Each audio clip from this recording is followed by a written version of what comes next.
action has consequences.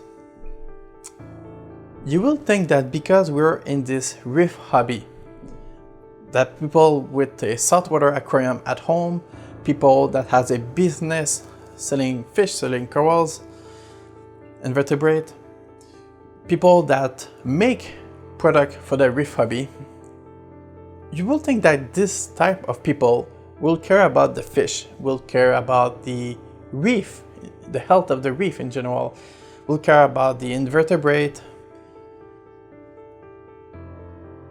will care about the environment in general. You will think this, but something that I get reminded years after years is how much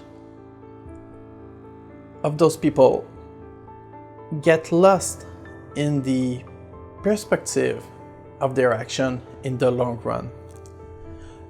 This should be my last video. I was hoping to not make this one. I was hoping that the first two videos were enough, but clearly when I see some of those comments, a lot of you are totally fine, but some of those people, you can see how strong those will of hypocrisy, this greed of money is clouding the judgment of some people. And it's my duty to shine a light to certain subject in the hope that to give some energy back to those people for them to do better, to do good. Because there is not a single bigger action that has impact than voting. And the American population has voted for the destruction of the reef. They could see it on the first term, they saw the action, or maybe they not aware, but now they are voted once again for that guy. So they are totally fine with the destruction of the reef. And I don't say that lightly. This is just a fact. And I'm going to expose just a little bit on some of those previous actions and what is going to happen also in the future.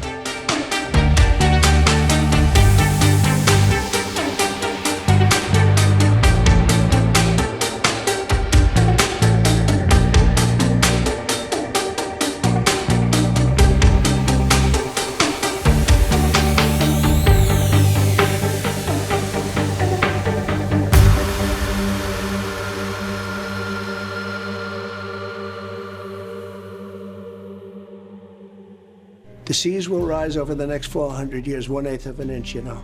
Which means basically you have a little more beachfront property, okay? All of this with the global warming and that, and a lot of it's a hoax. It's a hoax. He said the concept of global warming was created by and for the Chinese. I'm not a big believer in man-made climate change. I usually have climate change as a hoax. Thank you, everybody. I think something's happening, something's changing, and it'll change back again. You just watch. I wish science agreed with you. Hey, well, I don't think science knows, actually. 97% of climate scientists agree that humans are largely responsible for global warming. I don't know that it's man-made. We'll have a little bit more beachfront property. That's not the worst thing in the world. You'd have to show me the scientists because they have a very big political agenda. I can also give you reports where people very much dispute that. You know, you do have scientists that very much dispute it. It'll start getting cooler. Nobody really knows. Sometimes to understand the future, you have to go through the past. In this instant, we can go through the past to understand a little bit the psychology of Mr. Krasnov. So that will tell you what is going to happen also a little bit in the future. So what I'm going to do is that I'm going to lay down some of those facts that happened during his first presidency. So before Mr. Krasnov take control of the American administration, you had the President Obama. This president had an agenda to promote the renewable source of energy through the use of like hydroelectricity, through the solar panel, through the wave action, stuff like this. Like if you want to promote this type of create a little bit more company to be more competitive and to be like the first in the world. I mean, who can be against this, right? Krasnov. So what Krasnov did is that he repealed pretty much a lot of the policy that Obama did just back then with the renewable energy. He didn't want to promote anymore this type of energy. He wanted to obtain an independency of energy for his country. And there's nothing wrong with that. Like in ideal world, every country should have an independency of energy. This is an ideal world, but we live in the reality, and the reality is that sometimes the resource and the geography do not permit this independency, this full independency. Now, there's nothing wrong to be independent in terms of energy. However, his independency is purely based on the use of fossil fuel. I don't have to tell you about the consequences for the reef, about that, the carbon emission and stuff like this. Now, how is that possible? Why somebody want to destroy the renewable energy, all the companies that were like the startup, and you want to promote this type for the energy that will destroy and pollute? It's a simple word. Is the bribery. And what is fascinating with the bribery is in the American is that, especially with the second term, is that he laid down all the foundation, all the bribery is public. Everybody can see who bribed who gave the money to who. This will go down in history as the biggest president of the U.S.A. with the biggest bribery in the, like, it never happened like this ever. So what he does is that he put in place some of those people that work in the oil industry to have in a position that have control to change the law for the American. So they put people that's supposed to be like protecting the environment. Well, he put somebody that is in control of the oil industry. So obviously they want they're gonna make a lot of money, and it will pollute the rest. So it's a lot of action without consequences for themselves, but with those actions that will be repercuted to the world and to other people that are not directly in front. The reef. So what he did in the past is that you have the federal land, and he did his best to extract the maximum possible oil and gas by fracture. Fracture is the most polluting way, the worst method to extract oil and gas. There's almost nothing more polluting than this method. And then you also have the offshore oil and gas leasing. He did like the largest expansion of this offshore oil and gas in a time where we know we need to do exactly the opposite. The second item, President Trump, is a regulatory freeze, as you announced in your speech, preventing bureaucrats from issuing any more regulations until we have full control of this, the government and this administration. Thank you, sir. The next item here is the withdrawal from the Paris Climate Treaty.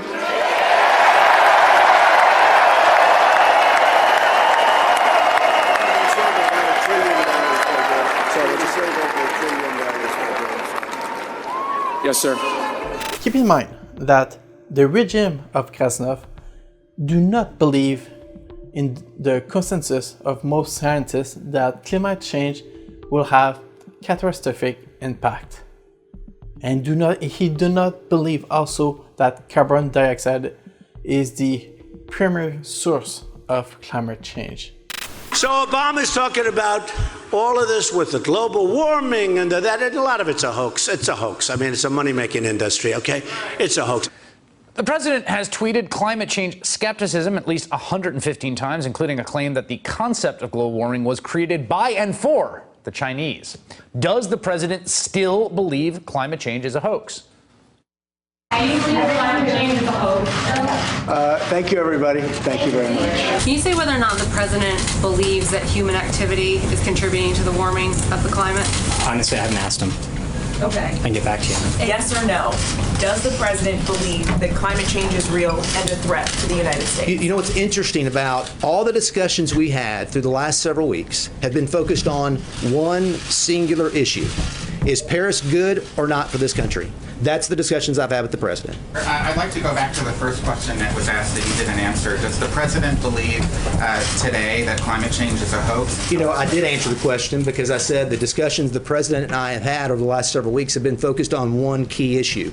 Is Paris good or bad for this country? Shouldn't you be able to tell the American people whether or not the president still believes that climate change is a hoax? Where does he stand? As I indicated several times through the process, there's enough to deal with respect to the Paris Agreement and making an informed decision about this important issue.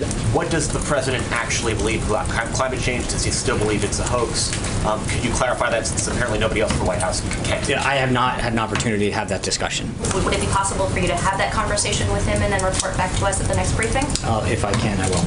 A 2018 analysis report that the administration of Krasnov rolls back of the environmental and reversal rules will likely to cost the life of more than 80,000 US residents per decade and will likely to lead a respiratory problem for more than 1 million people. This type of change of policy did not benefit any of the Americans, but did benefit for the company to just make more profit for the rich. Environmental protections and how this country is becoming less safe for people with emphysema or with asthma, because Donald Trump is rolling back common sense environmental protections, threatening our children's future and hurting our nation's economy. Energy costs in America are continuing to rise, making it harder and harder for working families to pay their bills. And at a time that we should be investing in clean energy, this administration is canceling projects that would create more jobs for Americans and lower energy prices. He claims he supports an all-of-the-above strategy, but that's clearly not what we're seeing. And there's too much silence about it. All Americans, regardless of where you're born, we deserve safe drinking water, clean air, and an equal opportunity for a healthy and fulfilling life. President Trump promised America the cleanest air and the cleanest water, but on entering office, he immediately instructed the EPA, the Environmental Protection Agency, to cut a long list of common sense environmental protections. This administration is rolling back efforts to reduce emissions from power plants. He's letting polluters pollute our air more. That affects the health of Americans. It drives up aggravating the rates of asthma and emphysema, weakening rules that keep our rivers and our water systems clean as well. In September 2019, the Krasnov administration replaced the Obama-era Clean Power for the Affordable Clean Energy Rule, which basically removed the cap for the industry to pollute, so they can pollute as much they want without any consequences. So I don't have to tell you how big of a deal that is, to incite the industry to pollute as much they want without consequences. It is freaking mind-blowing. He's curbing many of our legal agreements. He's punishing universities by increasing their costs, and he's firing. He's been firing thousands of scientists in a kind of blitzkrieg against everything we know about climate up to this point. look, though, back when he was first in power, Trump was pretty aggressive then on climate as well, wasn't he? He pulled the US out of the Paris 2015 climate deal the first time around as well. So is he more aggressive this time? More efficient? More dangerous? How would you characterize it? All of those things. Yeah, he now has all branches of government. He has the Congress, he has the Senate, he essentially has the Supreme Court, and he's got a bunch of compliant Republicans in the majority. So he also has much more experience, and he's much more lawyered up, and he's got Project 2025 behind him. And so he is moving at a much faster pace with much less resistance. These things don't work. I've had them many times, and on occasion they break, they explode. If something's hot, they don't last very long, like a matter of minutes, sometimes a matter of seconds. It's a ridiculous situation. So we're going back to plastic straws. And I don't think that plastic's going to affect a shark very much as they're munching their way through the ocean. Okay.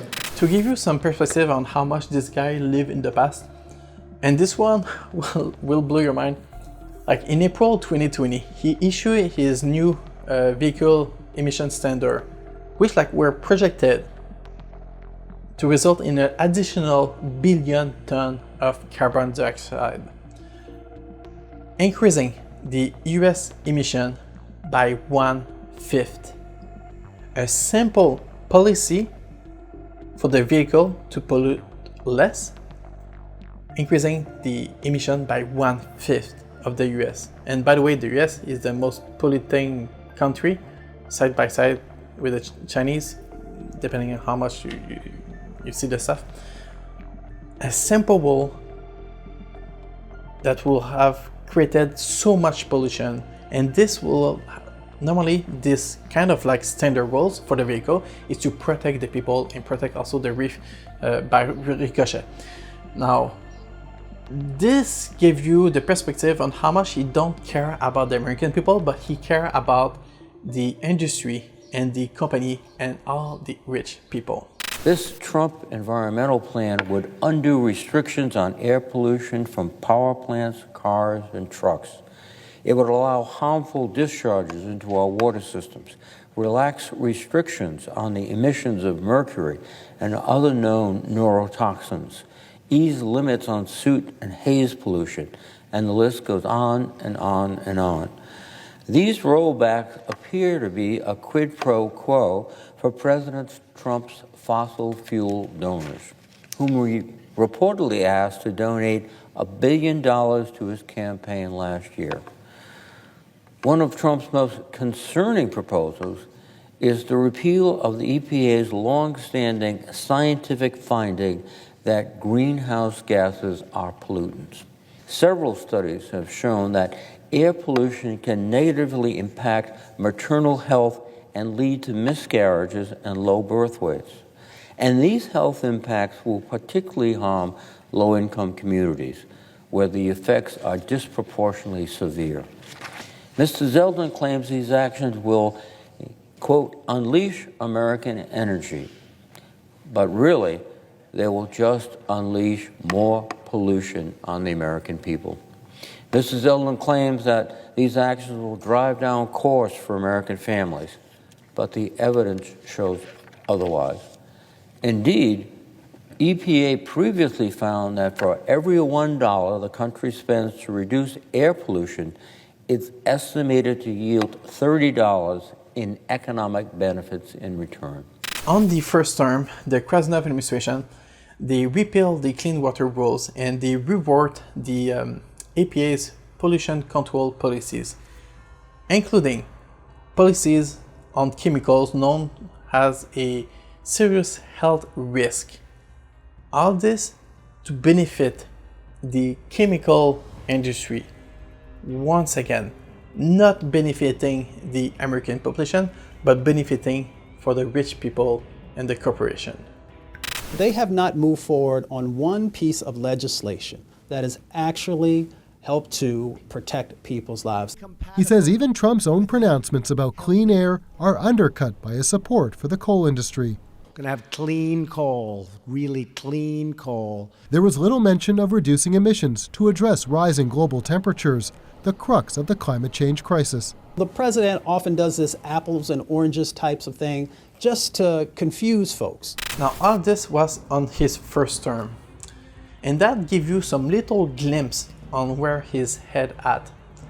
Back to present, he has way more control because in the past, there was like some people that could fight back against him. There was like some people that could understand the consequences of his action, even on his rank. He understood that in order to lay down all his plan and his ideology, he needs people that do not confront him at all and say yes sir all the time. He has way more control presently, and right now there's like some federal agency that are being cut. And to give you some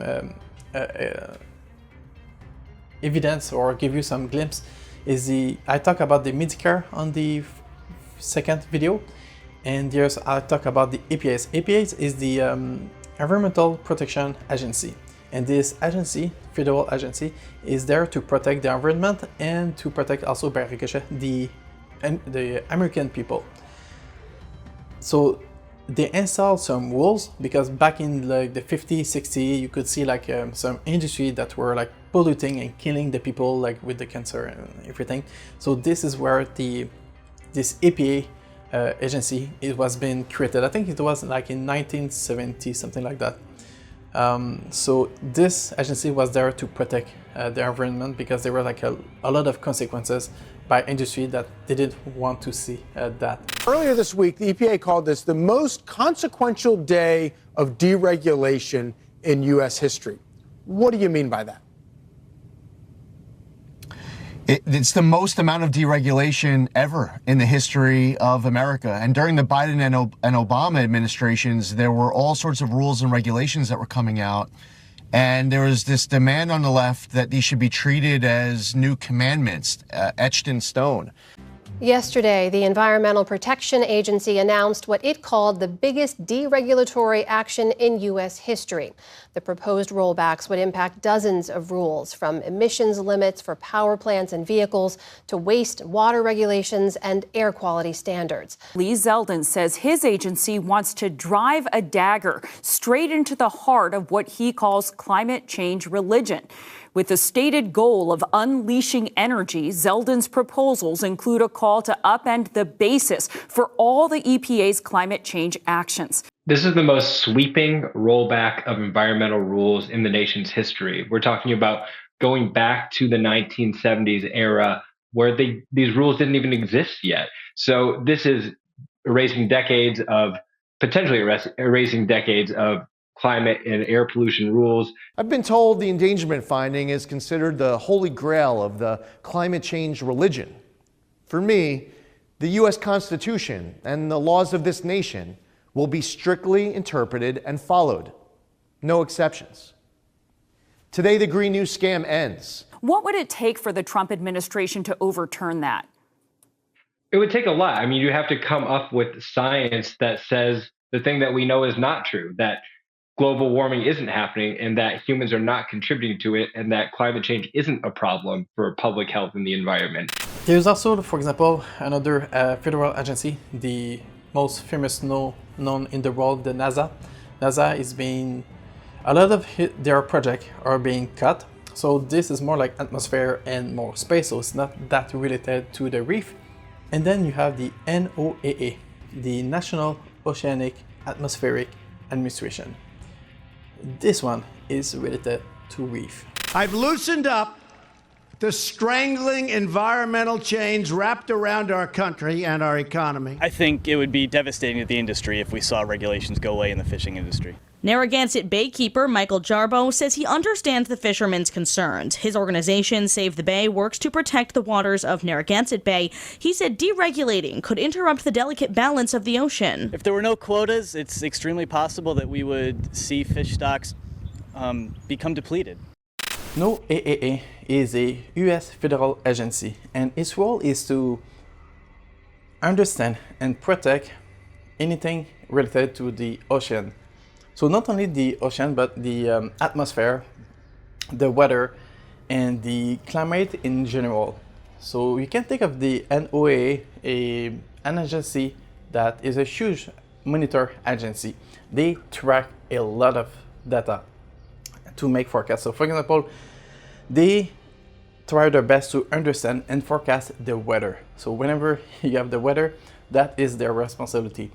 Whenever you have a tornado, a hurricane, a flood, that is their responsibility first to forecast that and also to alert the population. So not only they play a role to understand and protect the environment, but it's also a safety for the US population. They also do a lot of research on the ocean condition. So we can think of, for example, the water motion, the current in general. So you have the big current, you have smaller current. So they track this type of stuff. So that can help the divers. It helps also, for example, the surfers. So they use those data in order to make their activities more safety for them. They also do a lot of the protection of the marine ecosystem. So this is their responsibility. So this is directly impacted us as a reefers. They play a vital role also in the conservation and the management of natural resources. What is a natural resource is, for example, whenever you have like some school of fish, they can track the numbers, they can track also how much is the quota, they can track also for the lobster, they can also understand the extraction of macroalgae, because some people love to eat the macroalgae, some people use it for their pharmaceutical use. And so they track all this stuff is mostly to understand what is the impact of those natural resources, and is it like the stock, is it going up, is it going down, how does it affect? Like a good example, for example, is the salmon, the aquaculture of salmon in the ocean. We now understand that the aquaculture in mass, like in the big fish net that we put like in the ocean, that this thing is a big pollution for the ocean. So because they have done all this work, we now understand that this is not a good thing as we thought. It must be done on the earth and with the recycle of all the nitrogen cycle and all this stuff. So this is where, for example, a good example where the NOAA agency play a role is that they do understand and they do their best to understand the impact of the action, the human action, and the impact on the climate. So who were Trump's environmental advisors in the room with him today? Well, one is Andrew Wheeler. He's the current head of the Environmental Protection Agency. He's also a lawyer who once lobbied on behalf of a coal company. The other, the Secretary of the U.S. Interior, David Burhart, also a lawyer, and he used to act for the Independent Petroleum Association of America. And something that people don't fully realize is that NOAA has a ton of satellites around the Earth, especially like in the atmosphere. So they track all the atmosphere of the Earth. So you have like the stratosphere, exosphere, I don't remember the rest, it's like a high school. So they can track all the gas and the density. So this is why we know that the carbon dioxide, for example, is responsible, like is too dense in the first layer, troposphere, I don't remember. It's been a long time. So they conduct a lot of research, so they have a ton of satellite, a ton of tracking. So this is one of their role also, is to have a ton of satellite around the world to track this climate, and to also, they do a lot of education also at school. So they do some event to educate the kids, to educate also the media sometimes. So they play a vital role on the education of the population, mostly for the US population, obviously. But they play a vital role to educate the people and to sensibilize the importance of the climate change. Something that obviously that we all know now is that Krasnov do not believe in climate change. So that is something that is one of the reasons why Krasnov is trying to, and this administration is trying to destroy NOAA, is because they put a break, I will say, like in front of them to do expansion, because they tell you like this is not good because of XYZ, but they don't care. It's all about the money for them. So they try to get rid of the NOAA agency because of that. So be careful with what you wish for. And by the way, you ask me sometimes with how it's related to the reef. Well, obviously it is. You must understand by now. They have also a lot of reef research and the protection of the reef. They have a ton of program, and they're responsible. They give the money to the people to conserve the corals. Like for example, in Florida, you have a ton of stuff, and the NOAA agency is the one that gives some of the money back to put those programs alive, to be sure that we save as much as possible the reef. To crush inflation, we will quickly become energy independent, and we will frack, and drill, baby, drill. I will approve new drilling, new pipelines, new refineries, new power plants, new reactors, and we will slash the red tape. It used to be global warming, and that wasn't working because we're actually cooling. So we have that. But you know, the biggest warming problem we have is nuclear warming. So they talk all the time about the ocean will rise in 500 years, 1/8 of an inch. Who the hell cares, okay? Now let's talk about another subject. I'm trying to do my best to find some stuff that is not always talked about in the reef community. There is something that is going to happen very soon, actually. And we have never seen the mankind doing such a genocide, a devastation on the environment like we are going to see. It has just never has been done in the history. So I want to talk about the deep sea mining. You have in the west coast of Mexico, in the international water zone area, and all the west coast of this, there's like we call it an area where we have some noodle, I don't know how to pronounce. Like they are basically like big pebble, the size of like orange, maybe apple, something like that, and they contain a lot of metal. So it's not usually when you go mining in the terrestrial zone and the crust of the earth, you have like a zone where you have only iron, you have only magnesium and stuff like this. So those little pebbles, they contain a ton of metal, like a lot of different metal. So this is like mining a like 5 mine area in the terrestrial zone. So it's a big deal. So you can find a lot of metal. So you have a company called the TMC, the metal company, a fantastic name by the way, and it is a Canadian company, but it's not very much a Canadian company anymore. They switched to US, so they are owned by the US, mostly because Canada has a bigger protective law about the environment, and because of that, and the Krasnov policy, they switched to the US. So this is why the US bought TMC, because they're going to be the main player to mine the deep sea nodal, pebble, whatever you want to call it. So because the regime of Krasnov, this administration, do not believe on the safety and the protection of the life other than their own, they are currently opening an open race for the full exploitation of the deep sea.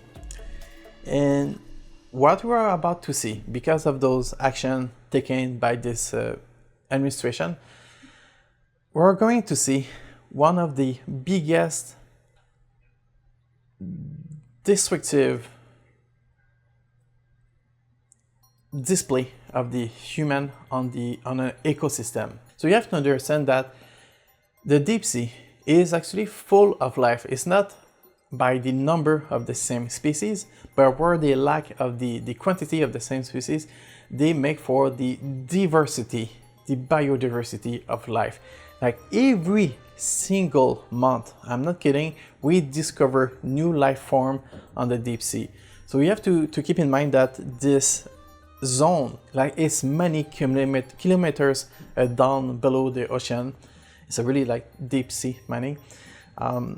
It's a completely like a different environment. So it's the stuff that live in the deep sea do not live in the similar fashion that we see in the coast of an island, that we see the fish, the coral and stuff like this. It's a very different environment. So we don't understand what is going to be the impact. So they do a lot of research currently in the past years, and we're about to literally do a genocide of all the ecosystem that is living there. When it comes to, for example, when they extract those pebbles, they siphon the stuff and they throw away back this mud. So we're going to see like a tons of mud in the water by kilometers and kilometers.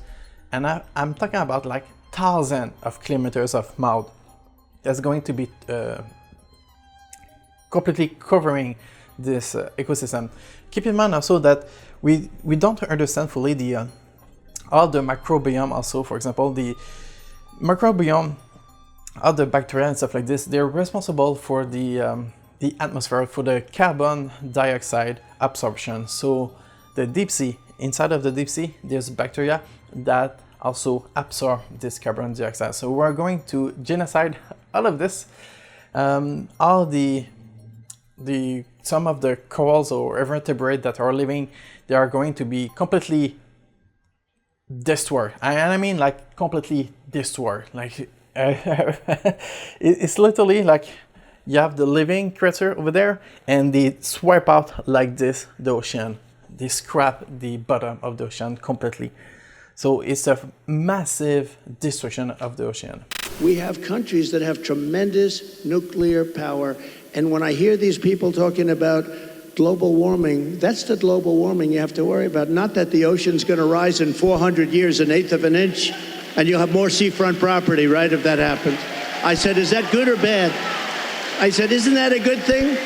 If I have a little property on the ocean, I have a little bit more property. I have a little bit more ocean. And we are closer to World War III today than we've ever been. And nobody talks about it. They talk about global warming. Used to be, remember? Used to be global warming. You know, they changed the name. You know why? Because the planet's getting cooler now. So now what they call it is climate change, because that covers everything. See, climate change, if it gets hot, cool, you know, these people, I don't know if they're for real. Now, here's the catch.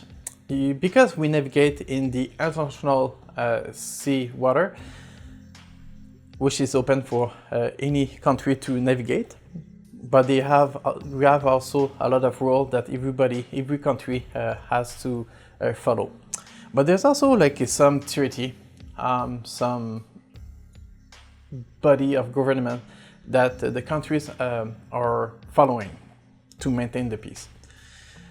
There's one, it's called the Common Heritage of Mankind, and it's a treaty that basically promotes the cooperation between all the countries to be fair with everyone.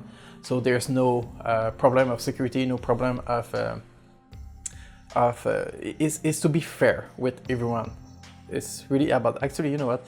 I do have a paper. I'm gonna read it to what is the treaty. So it's a treaty embodied in the Charter of the United Nations and rule of the international law in the interest of maintaining peace and security and promoting the international cooperation and mutual understanding. And guess who didn't sign that? The United States of America. Surprise, surprise. So they haven't signed this because they want to do whatever they want. So they don't want to cooperate. And then you also have the International Seabed Authority, which the United States of America agree on the principle, but they haven't signed either these intergovernmental bodies. So it's the U.S.A is the one that who deliver the permit and to give for the sponsor to extract this little noodle in the ocean. So the United States of America is basically a pirate. Officially, they are pirates by definition. An economy based on wind. I never understood wind. You know, I know windmills very much. I've studied it better than anybody. I know it's very expensive. They're made in China. So they make these things, and then they put them up. And if you own a house within vision of some of these monsters, your house is worth 50% of the price. They're noisy. They kill the birds. That is why today I will also declare a national energy emergency. We will drill, baby, drill. I am taking action to impose safeguard tariffs on imported residential washing machines and all solar products. This Krasnov regime issued an executive order in order to pave the way for the US to go after the deep sea minerals, like without any approval of the ISA, the International Seabed Authorities. AKA, the USA do whatever they want, they do not obey by the rules, which is like a huge blow for the international maritime law. And I don't think people truly realize and understand how big of a deal that is. Like, there's a lot of implication that comes with this decision. And when I say that the US are now, the USA, like in this spot, are pirates, like it's literally by definition and also by their action. They're really pirates in this ocean. And also, like this spot, like in the ocean, was completely silenced for like million years. And we're about to disturb this ecosystem that was completely silent. So I don't think people fully understand the implication that what is happening right now, because we could have waited to develop better technology and to understand better the implication of what we are going to do. But because of the USA, is going to be like the far west in this spot. So keep in mind, like this spot in the ocean, it was completely silenced. Like there was like no vibration at all, because it's like a million kilometers in the ocean. Like there's nothing, there's no sound. So probably the life is very sensible to the vibration. So keep in mind that when you're under the ocean, the sound vibrate much more. So this will be like probably the equivalent of having like a vacuum next to your ears for like many days, many weeks, months, whatever, because it's kilometers of destruction that is going to happen, and all this because of the USA. And we could have just waited to understand all the implications, but nope. There is no such thing as clean energy or dirty energy. These 5 terms, climate crisis, energy transition, carbon pollution, clean energy, and dirty energy, are not only deceptive, they are in fact destructive deceptions. Destructive because they drive centrist politicians and regulators to oppose life-critical infrastructure like building pipelines and natural gas export terminals. What about extreme weather, you ask? We have seen no increase in the frequency or intensity of hurricanes, tornadoes, droughts, or floods, despite endless fear-mongering of the media, politicians, and activists. The truth is, there is no energy transition happening right now, no matter how much money, how many climate policies, activism, or hot air are thrown at the problem. So what all this mean for the reef? Well, we learned that the regime Krasnov will increase the amount of carbon dioxide globally in the world, which will result in the heat rising, also accelerating, which means we'll get the destruction of the reef at a much faster pace, which will result in the death of millions of fish, millions of the reef, obviously, the tourism for like divers, for like anything that is related to the coast shore will be decimated also, because nobody wants to dive in a place where it's pretty much dead. This guy is so anti-renewable energy to a point where he say that the wind tunnel are killing the whale. how sick in your head can you be to say this kind of stuff? Like, this is freaking nuts. But where you have them, the whales are washing up on shore. Right. So in 50 years, they had one whale come ashore. Now they had like 18 come in the last year. What is what is happening with the whales? I've read about this. Well, they say that the wind drives them crazy. You know, it's a vibration because you have those, those things are 50-story buildings, some of them. Right, and they're 50. super sensitive to vibrations. They have and those, sounds. the wind is rushing, the things are blowing, it's a vibration, and it makes noise. You know what it is? I want to be a whale psychiatrist. It drives the whales freaking crazy. And because he doesn't believe in science, he also cut all the U.S. aid that was linked to the reef restoration and all the other projects also around the world about the reef restoration. So it's cutting all of this. So those are like direct impact, and you can see, like, if you go on Instagram, on internet, and you watch those companies that are trying to do their best to do some reef restoration, like, you can see how much they struggle, and now they are literally, some of them, I've seen them like completely gone. So this stuff is happening as we speak. And there was also like some place, some area in the world that is under the US government, some island where the water is completely open now to the fishery, place that were completely protected against fishery to make sure that the fish stock can renew a little bit, to have like some break, and to make sure that they have like a good ecosystem. So you want to wipe all of this, and also when they do like fishery, no more quota. Like, you can fish as much as you want, depending on the area and depending on some stuff. But they basically want to say, hey, you're a fisherman, go fish as much you want. You want all the fish, take all the fish. So they don't think about the sustainable way to extract the natural resource. So if you want like some example, some good example, you can. It's not perfect, but you can watch the Canadian. The Canadians actually have a good legislation with some good law for the sustainability of the fish and the lobster and stuff like this. So we can fish to a certain number, and it's renewable years after years after years. And the quota change by the year depending on how much the stock is. So I think one area of mutual agreement and priority is vegetation management. But I think we want to work with you to really recognize the changing climate and what it means to our forests, and actually work together with that science. That science is going to be key, because if we ignore that science and sort of put our head in the sand and think it's all about vegetation management, we're not going to succeed together protecting Californians. Okay, it'll start getting cooler.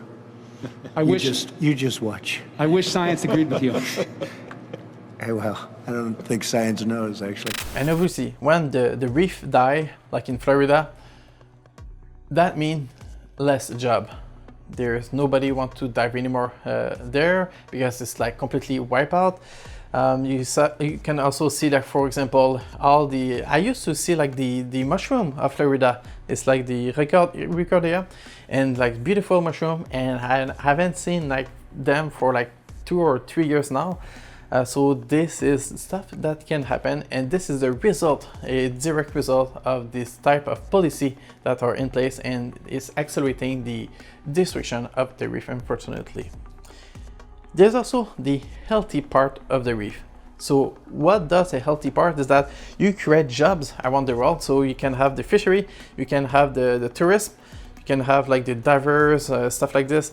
The science can do their research, and you have the renewable, also natural resources. So this is the reverse of the what we wish it could be. There is no climate crisis, and we're not in the midst of an energy transition either. Humans and all complex life on Earth is simply impossible without carbon dioxide. Hence the term carbon pollution is outrageous. And somehow, like, I still have this hope. I don't know why, I still have some hope somehow about the American, because I can see some people that are in power, like in power for legislation, for the rules, for the law, and they understand the consequences of those actions that they are doing. So they are trying their best to block certain law, certain executive order also, to protect the population, to protect the environment, and overall to protect like the world also. So I still have some hope for the American, because there are some people, some good people in America that are trying to do their best to fight against this type of terror regime that is like disrupting everything on their path in order to just make money for the company. And between all this, like something that I'm so disappointed is that like in this time, this was like a superb, great opportunity to make business in the green energy. And they just let down all this aspect of the technology. Like they could be, the American could be like super competitive when it comes to green energy, and they just let down all this industry. Well, you had like this opportunity, and now like there's many other countries that are taking advantage of this retreat of the American people on the green energy. So it's kind of a shame that like they could put like this policy to do better, but they want just like to live in the past with the coal mining and the oil and the gas. That's their objective, unfortunately. On day one, I will terminate Crooked Joe's ridiculous electric vehicle mandate. They're very expensive, and they can all be made in China. They don't work in the cold, and they don't go far. Other than that, I think they're wonderful. Let's drive down and get some potatoes from Idaho. Well, sir, that'll be about 6 stops. If you want to drive down to the store to buy clothing, or if you want to do something locally, that's fine. But these cars don't go very far. And they're very expensive. And what we're going to do is you're going to have an electric vehicle if you want it. And it's good for short trips, like to the candy store and back. And if you want to buy electric, you can buy electric. But you'll also buy combustion engines, gasoline. I'm not against the electric cars, but if you want a hybrid, you can have it, and if you want, but you can have a lot of choice, and that's the way it has to be. United Auto Workers, what they've done to their people is horrible. They want to do this all-electric nonsense. China now is building a couple of massive plants where they're going to build the cars in Mexico and they think that they're going to sell those cars into the United States with no tax at the border. We're going to put a 100% tariff on every single car that comes across the line, and you're not going to be able to sell those cars. If I get elected, now if I don't get elected, it's going to be a bloodbath. And by the way, I'm a big fan of electric cars, and you know, it'll be a certain group of people that are going to want them where they travel short distances. I'm fine with it. What do you think of an electric car? Well, I like Elon, but you know, the car, you know, and there's a place for electric cars, but you have to have other choices too. I love Elon Musk. Do we love him? I love him. And I'm constantly talking about electric cars, but I don't mean I'm totally for them, but whatever the market says. And if it's 10% of the market, 12%, 7%, 20%, whatever it is. They cost too much. They're all made in China. Other than that, they're fantastic. And I'm for electric cars. I have to be, you know, because Elon endorsed me very strongly, Elon. So I have no choice. But he knows. I am for him. I'm for him for a small slice is a slice. Everybody's going to be forced to buy an electric car, which they're not going to do because they don't want that. It's got a great market. It's got a market. It's really a sub-market. But they want everybody to have an electric car. We don't have enough electricity. We couldn't make enough electricity for that. I respect Elon a lot. He respects me. And not easy for him to endorse, to be honest with you. You know, it takes courage to endorse people. Many people have courage and many people don't. He does have courage. So I hope you can understand why we need to boycott American.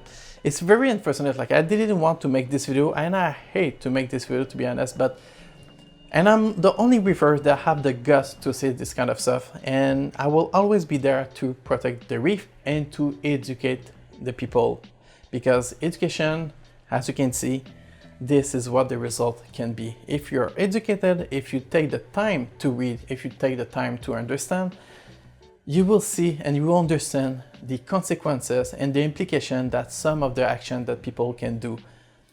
You have to just be curious. And if you're curious, you will understand many things. I hope you can understand why boycotting the American product is important.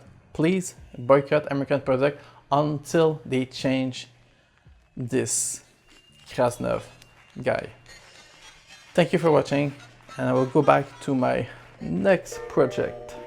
Bye bye.